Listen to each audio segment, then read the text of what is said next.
So I want to get to it. So check this out. I ain't been to a nightclub in a minute, man. And I'm finna show you why I don't go to them boys no more. Because it Here used we to go. be an everyday thing. 7 days a Yeah. week. We used to get it popping. I used to get into a club 6 days a week. On the seventh day, there was no clubs open on Sunday, so we just drove around looking for something to do. Well, That's how bad it was. you end up going to the local bar. Spend a lot of money doing nothing. Yeah, Sunday is the local bar day. Yeah, so let me show you. Here we go. A nightclub security guard brutally beaten by a group of 10 people. It happened at Dragonfly Hollywood right on Santa Monica Boulevard. And I don't know if you can see it behind me, but there is a dark black building just behind me. That is the nightclub. That is the Dragonfly, where they were all sort of rushing to the scene at around 2 a.m. in the morning for reports of a fight. That was the initial reports of a group of people against one person, and that one person was a security guard here at this club. And we now know from the detectives, the homicide detectives we just spoke to a few moments ago, that that security guard, that victim, was beaten to death and has lost their life. A man in his 30s. Take a look, take a listen. Wow. And a large group, for unknown reasons, confronted that security guard, causing him to fall to the street, at which time the group advanced, kicked and stomped him to death. Eyewitnesses say the victim wasn't conscious or breathing. Now, this happened at a time when the club was still open and full. You can see all the people standing to the side of the street, streaming out of that nightclub. Police interviewing eyewitnesses as they blocked off the streets with caution tape in this area. The street shut down in both directions of Santa Monica Boulevard. Now, back here live, you can see the detectives, the police. They are now leaving this scene here as their investigation wraps up. Pedro and Lauren, they say what was crucial here was speaking to the eyewitnesses from the club, but they say that a lot of people, when they saw that fight escalate, saw the violence happen, that a lot of people fled, left the area, went home, and they say if anyone saw something, knows something about this incident, to contact them immediately. There you have it. That's why I don't go to them clubs no more. I can't do it. Let me ask you a question, right? Talk to And me. I'm just being curious here. How many other places have we heard about the security getting stomped out, like to death? A couple. Where? Right down here, you had Vegas Cabaret.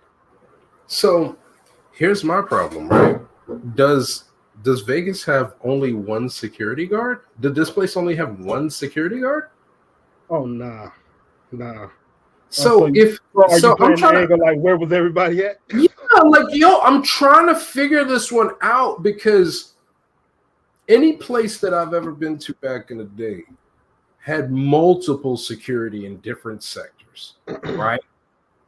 And if there was like 10 dudes coming, the guy would go ahead and be like, yo, man, I got a large group. I need y'all to come over here to A6, bro. It's about to get live, right? And hurry up, double time. And everybody would start moving. You'll start seeing security shooting to one area from all different places.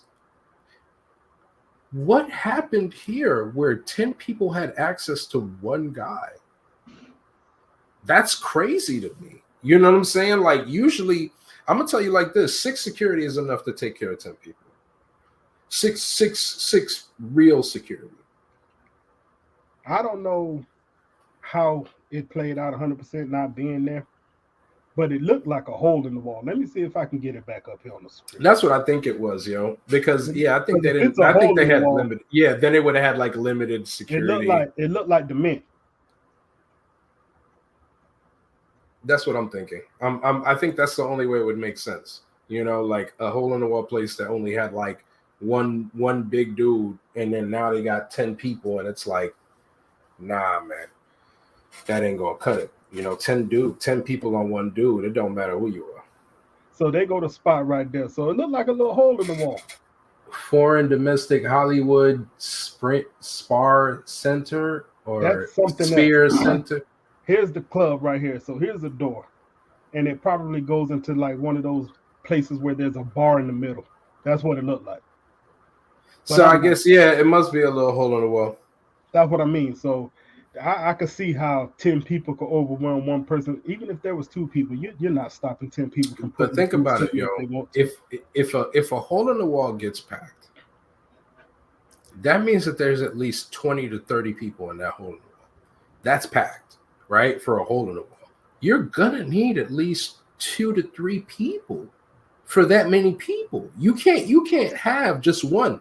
And I think that's neglect on their part, unless they're saying that's a slow night, you know, and it really doesn't fill up like that and everything. I could understand the variables, right? I don't know the variables. I'm just telling you from my perspective of what I know, especially me being somebody who used to be working with security when I used to be working valet at certain spots. We'd be coordinating with them, with other people, and they would be well spread out, you know, but I don't know, man. Real quick, my boy, on the run truck and say you got to do armed security, right?